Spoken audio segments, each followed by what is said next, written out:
The road was quiet under the warm glow of the late afternoon sun as Governor Ethan Carter, a tall, charismatic man in his early 40s, cruised down the highway in his classic black sedan.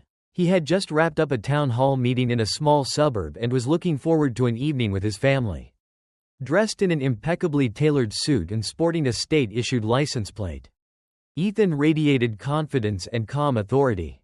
That calm was shattered by the sudden wail of sirens in his rearview mirror. A police cruiser loomed, its red and blue lights flashing.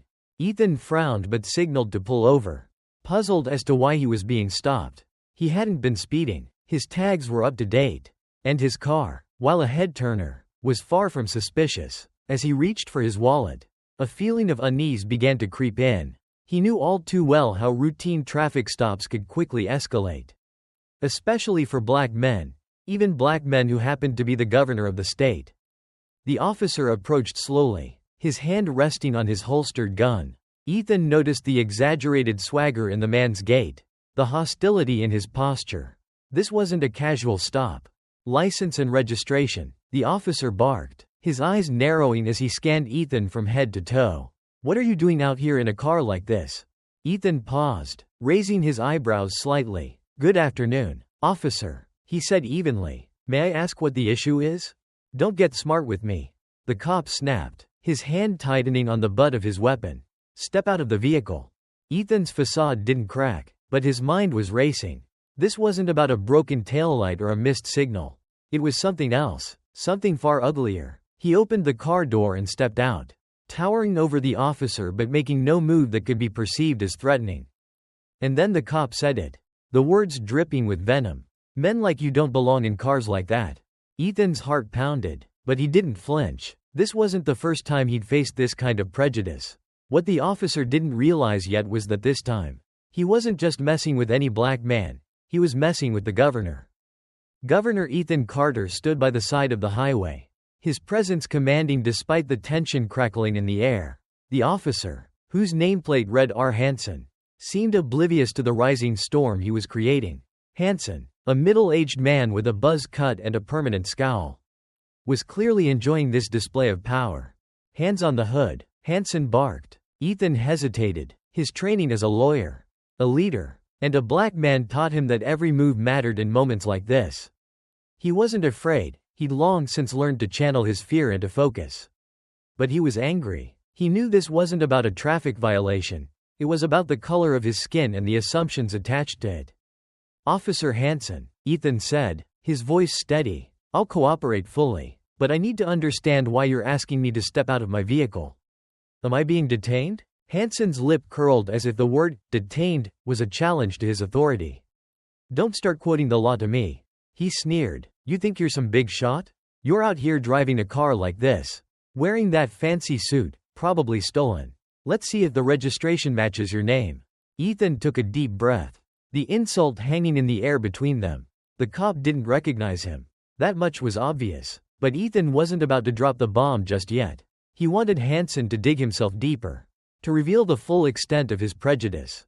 "Let me save you some trouble," Ethan replied. He pulled his wallet from his pocket, slow and deliberate, and handed over his driver's license. Marcus handed over the registration papers. His state ID gleamed in the sunlight, but Hansen barely glanced at it. The cop snatched the documents and stormed back to his cruiser, muttering something under his breath. Marcus leaned against his car, his gaze steady. A few other cars sped by on the highway, their passengers glancing curiously at the scene.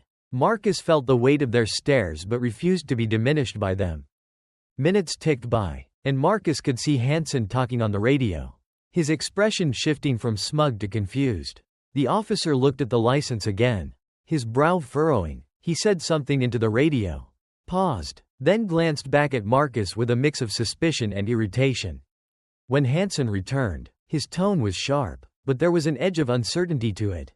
"You got some nerve, don't you?" he said. "Driving around like you own the place. Let me guess, someone gave you this car." Marcus smiled faintly, his restraint remarkable in the face of such blatant disrespect. "Actually, I've had it for years," he said. "Hard work and dedication can do wonders. Officer, you should try it sometime." Hansen's eyes flashed. And for a moment, Marcus thought the officer might lose control. Instead, Hansen stepped closer, his voice lowering to a menacing growl. "Watch yourself, boy. You're not as untouchable as you think you are." It was in that moment that Marcus knew Hansen wasn't just a bad cop. He was a man who thrived on power and hated the idea that someone like Marcus could ever have more of it than he did. But Hansen still didn't know who he was dealing with. Marcus decided it was time to show him. Marcus Hayes straightened his jacket, standing tall as Officer Hansen's glare bore into him. The officer's words echoed in his mind. "You're not as untouchable as you think you are." The audacity of it made Marcus almost laugh.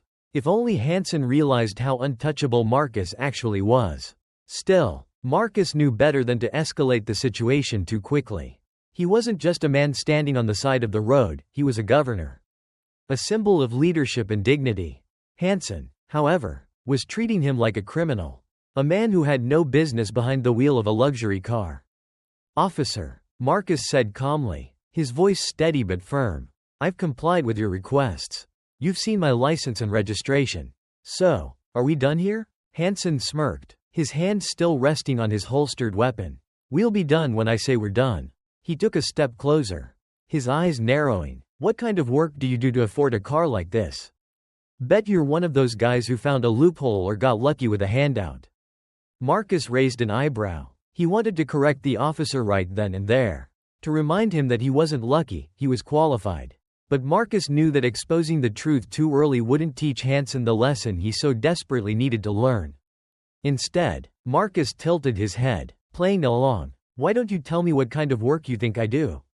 Hansen scoffed. "Drug dealer, maybe? Or one of those scam artists. I see it all the time. Guys like you flashing cash they didn't earn." Marcus fought to keep his expression neutral, though his jaw tightened for just a moment.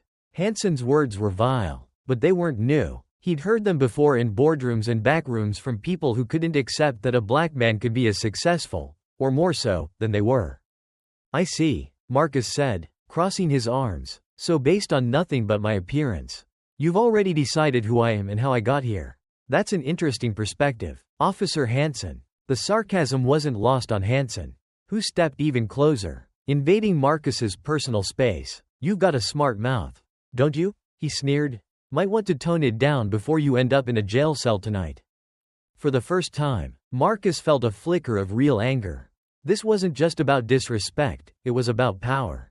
Hansen didn't know who Marcus was because he didn't want to know. To Hansen, Marcus was just another black man, another target for his unchecked authority. "Is that how you handle all your stops, officer?" Marcus asked, his voice calm but pointed. "With baseless accusations and veiled threats?" Hansen chuckled darkly. "Like I said, you're not as untouchable as you think. Guys like you slip up eventually. And when you do, I'll be there." Marcus could see it now, the deeply ingrained prejudice, the desperate need to assert dominance. Hansen wasn't just playing a dangerous game, he was playing it with a blindfold on. And Marcus was about to show him just how outmatched he was. But first, Marcus wanted Hansen to take one more step, to fully reveal the ugliness lurking beneath his badge. Hansen pointed to the car. "Pop the trunk," he demanded. "Let's see what you're hiding back there." Marcus didn't move. "Do you have a warrant for that, officer?" Hansen's face turned red, his frustration boiling over. "I don't need a warrant when I've got probable cause."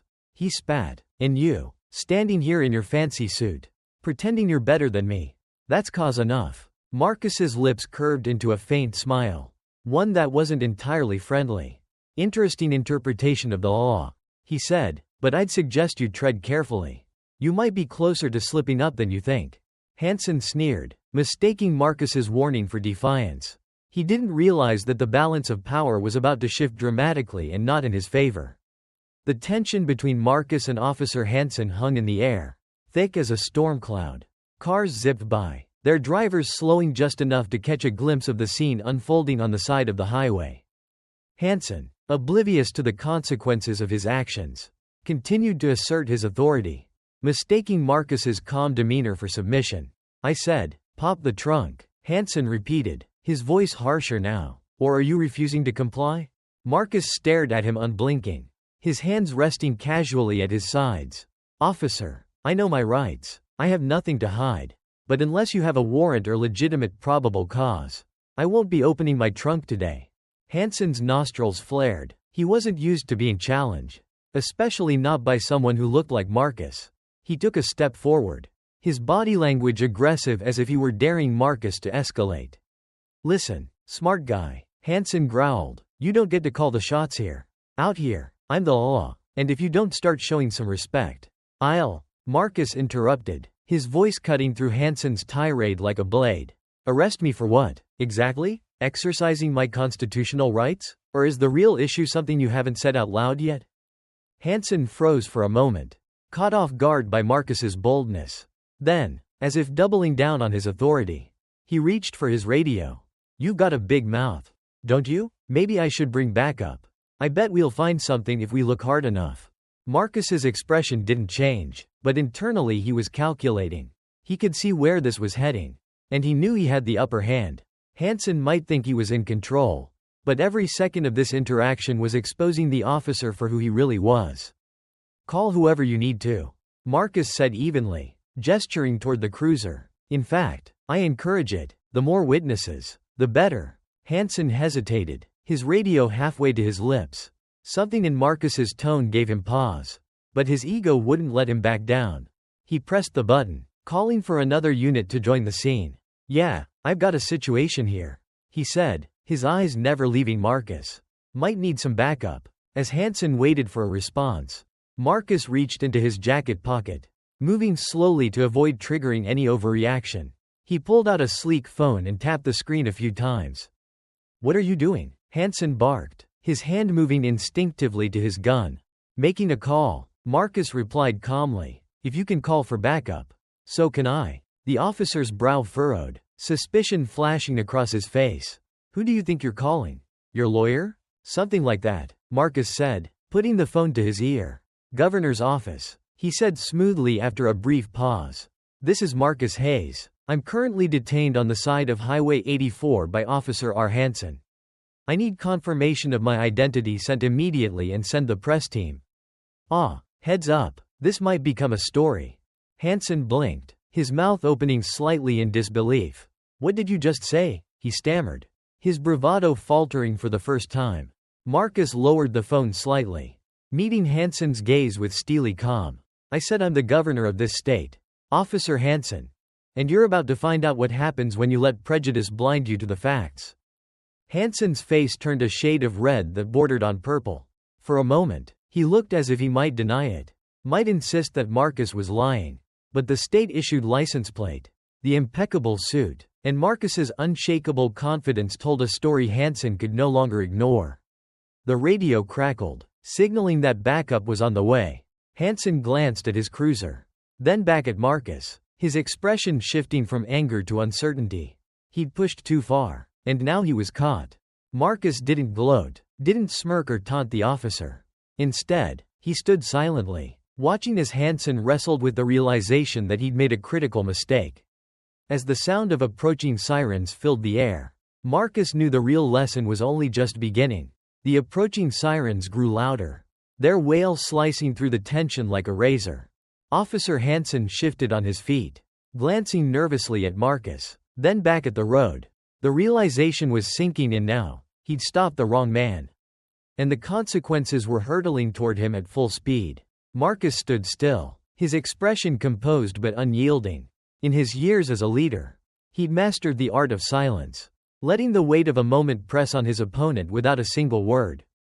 Hansen's bravado was unraveling before his eyes, and Marcus wasn't about to intervene. 2 squad cars pulled up, their lights flashing in the fading sunlight. The doors opened, and 2 officers stepped out, one male and one female. Both wore crisp uniforms and expressions of curiosity as they surveyed the scene.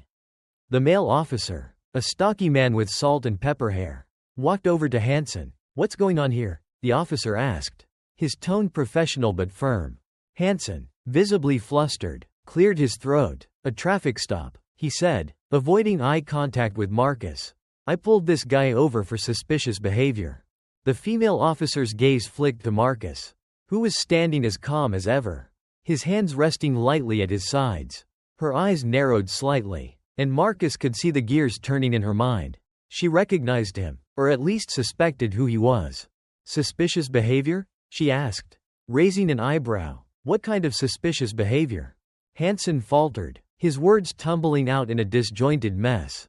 Well, he was driving this expensive car. And I thought, maybe it didn't belong to him. The male officer turned to Marcus, his expression skeptical. Sir, do you mind telling us who you are? Marcus nodded. I'm Marcus Hayes, the governor of this state. And you might want to listen carefully to what Officer Hansen just admitted. Politely, of course. My name is Marcus Hayes. I'm the governor of this state. The air seemed to shift. A collective intake of breath as the words settled over the group. Hansen's face drained of color, his mouth opening and closing like a fish out of water. The male officer straightened up, his eyes widening slightly. Governor Hayes, the female officer said, her tone immediately respectful. I didn't realize it was you. I can see that, Marcus said dryly, his calm exterior betraying just a hint of the anger simmering beneath the surface. And I'd appreciate it if someone could explain why I was stopped and treated as if I were a criminal. The male officer shot Hansen a sharp look. Officer Hansen, is this true? Did you stop the governor without cause? Hansen stammered, his earlier bravado now completely gone. I didn't know who he was. He was driving an expensive car. And I thought, you thought, Marcus interrupted, his voice cutting through Hansen's excuses. You thought you'd judge me based on my appearance. Is that it? You didn't ask questions, didn't verify anything, you assumed. The female officer stepped forward, her tone firm but measured. Governor Hayes, on behalf of the department, I want to apologize for this situation. This is not how we operate. Marcus turned to her, his eyes steady. I appreciate that, officer, but an apology from you doesn't address the real issue here. This isn't just about me. How many others has Officer Hansen treated this way? How many people didn't have the resources, the platform, or the privilege to stand up to him? The question hung in the air, heavy with implication. Hansen looked down, his face a mixture of shame and defiance. He opened his mouth to protest, but the male officer silenced him with a sharp glance. I think we need to take this back to the station, the male officer said grimly. Governor, if you'd like to file a formal complaint, we'll make sure this is handled appropriately. Oh, I'll be filing a complaint, Marcus said, his voice steady and commanding. But this isn't just about paperwork. This is about accountability. Hansen looked as though he might crumble on the spot.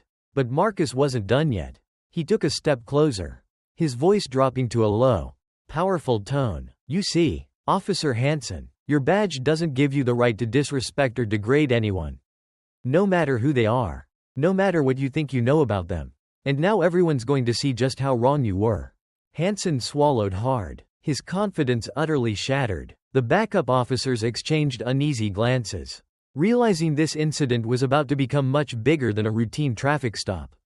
As the sun dipped below the horizon, casting long shadows across the scene, Marcus knew he had Hansen exactly where he wanted him.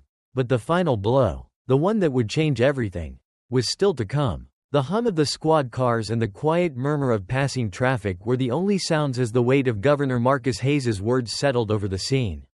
Officer Hansen stood frozen, his face a patchwork of shame and defensiveness, while the other two officers exchanged weary glances.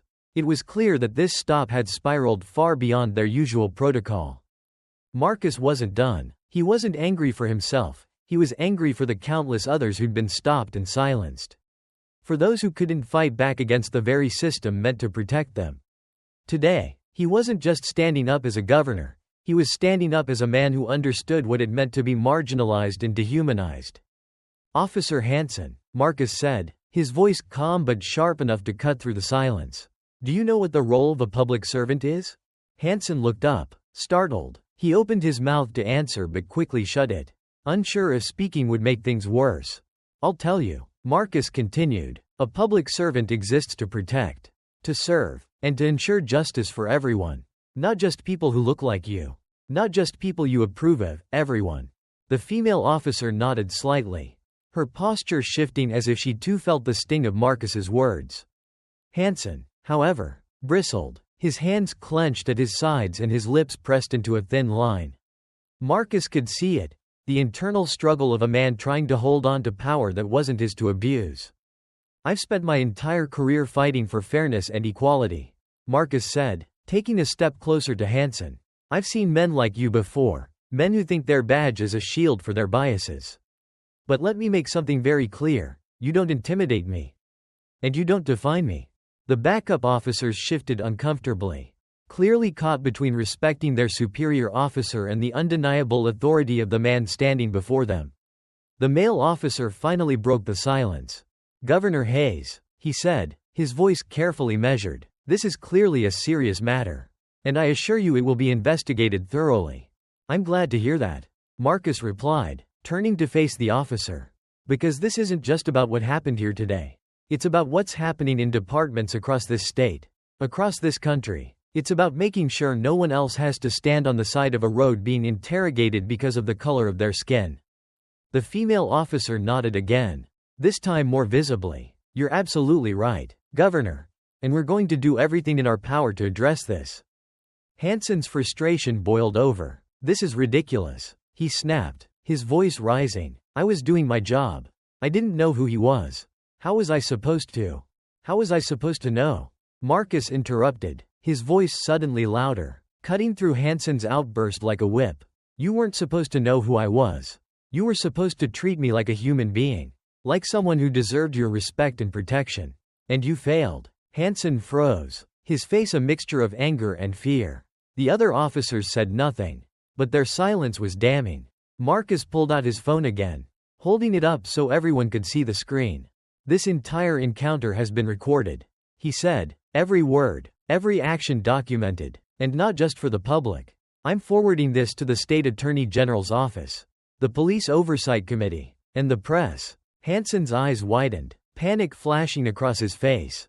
You can't do that, he stammered. You can't. Oh, I can, Marcus said, his tone cold now. And I will. Because people like you need to be held accountable. And not just for me. For every single person you've treated this way. The backup officers stood stock still, their expressions unreadable, but Marcus could see the cracks forming in Hansen's confidence. His arrogance was crumbling, replaced by the realization that he was no longer in control. And here's the irony, Marcus added, his voice softer but no less powerful. I would have forgiven a mistake if you'd stopped me for a legitimate reason. Treated me with dignity. I wouldn't be standing here making a scene. But you didn't stop me for a reason. Did you? You stopped me because you saw a black man in a nice car and couldn't stand the idea that he belonged. Hansen's shoulders slumped, and for the first time, he looked truly defeated. But Marcus wasn't finished yet. There was one more point to make. One more truth to reveal that would turn this encounter into a lesson Hansen and anyone watching would never forget. The silence following Marcus Hayes's words was deafening. Officer Hansen's defiance had wilted under the weight of the truth. And now he stood motionless, unable to meet the governor's gaze. The two backup officers looked between Marcus and Hansen, their unease palpable as they began to grasp the magnitude of the situation. Marcus took a slow step forward, his towering presence radiating calm authority. He wasn't just speaking to Hansen anymore, he was speaking to everyone who had ever wielded power irresponsibly. Who had allowed their prejudice to dictate their actions. Here's what you don't understand.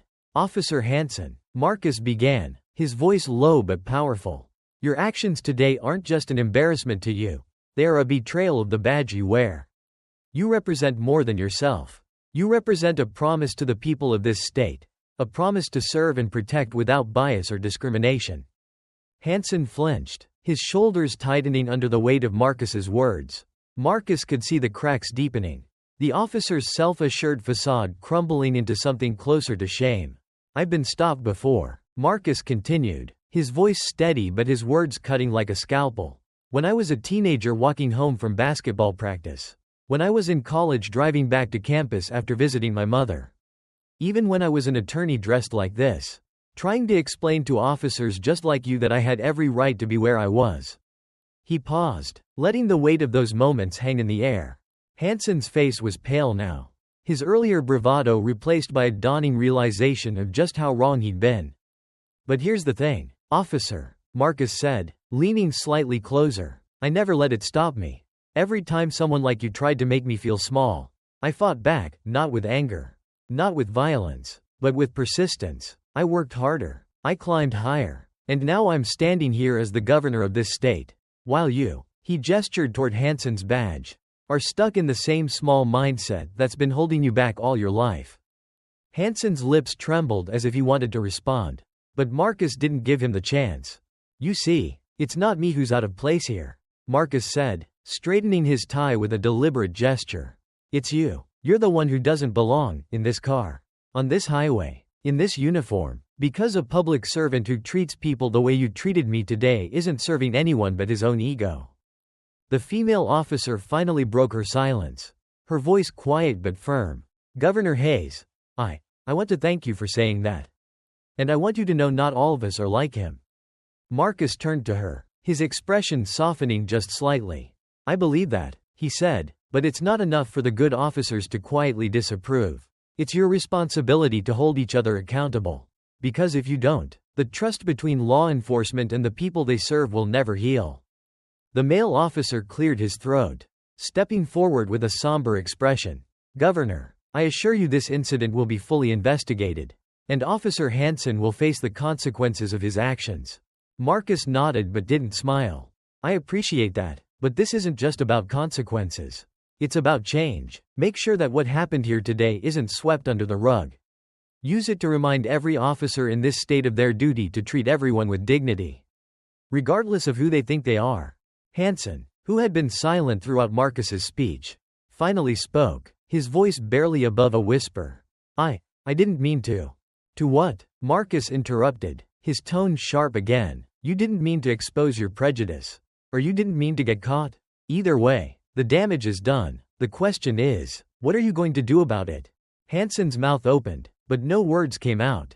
He looked down, his eyes fixed on the pavement as if searching for an answer he couldn't find. Marcus stepped back, his work almost done, but before leaving, he turned to the backup officers one final time. This is a moment to remember, he said, not just for him, but for all of us. Because every time someone is stopped, searched, or detained without cause, it erodes the very foundation of justice we claim to stand for. The weight of his words lingered as Marcus stepped toward his car, leaving Hansen to grapple with the gravity of what had just unfolded. But Marcus knew he wasn't finished, not yet. He had one last move to make, one final message to send. As Marcus Hayes opened the door to his sleek black sedan, he paused. The sun had dipped below the horizon, leaving the scene bathed in the cool glow of twilight. Hansen stood stiffly by his cruiser, his face a storm of shame and anger, while the backup officers watched, silently, their expressions unreadable. Marcus turned back, his gaze locking onto Hansen one last time. His voice, calm and steady, carried an unmistakable finality. Officer Hansen, he said, you'll likely spend the next few days trying to justify your actions, convincing yourself you were just doing your job. But deep down, you know the truth. You know this wasn't about law enforcement, it was about your assumptions, your prejudices, and that's something you'll have to live with. Hansen flinched, but Marcus wasn't done. This interaction is going to change your life, Marcus continued, his tone now almost surgical in its precision.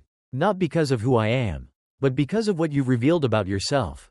By the time I'm done with this, your actions today will serve as a textbook example of what policing should never look like.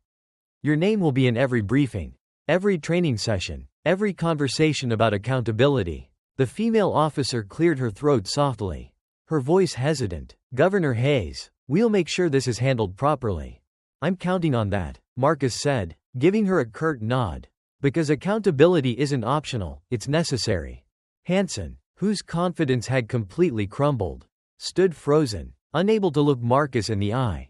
The silence was deafening, a heavy reminder of everything Hansen had lost in just a few short moments.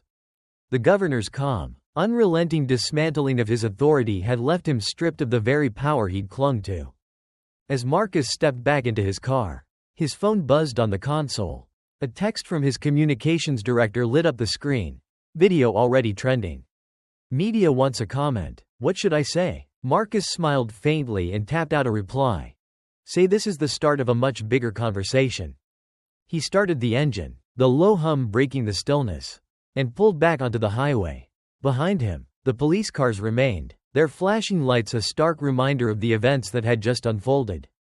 Marcus could see Hansen in his rearview mirror, standing like a statue, his face a mixture of confusion, shame, and dawning self-awareness. By the time Marcus reached home, his phone was buzzing non-stop.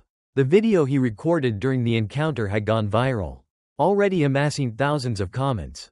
People were outraged, inspired, and most importantly, energized. The hashtag Justice with Dignity was trending, and the calls for reform were growing louder by the second. The next day, the story was everywhere. News outlets dissected every second of the video. Civil rights organizations issued statements, and public pressure mounted on the police department to take immediate action. Hansen was placed on administrative leave pending an investigation, and the department announced plans for mandatory bias training for all officers statewide. But the real impact wasn't just in the headlines. Marcus received hundreds of messages from people across the country, sharing their own stories of injustice and thanking him for standing up. Not just for himself, but for everyone who had ever been silenced. Sitting in his office that evening, Marcus reflected on the day. It wasn't the first time he'd faced prejudice, and it wouldn't be the last. But this time, he had turned a moment of injustice into a catalyst for change. And that, he realized, was the true power of resilience, not just surviving the storm, but using it to clear the way for something better. As he leaned back in his chair, his phone buzzed again. A notification from one of the news outlets caught his eye. Governor Hayes calls for statewide policing reform. It's time for change. Marcus smiled. Change wasn't easy, and it certainly wasn't fast.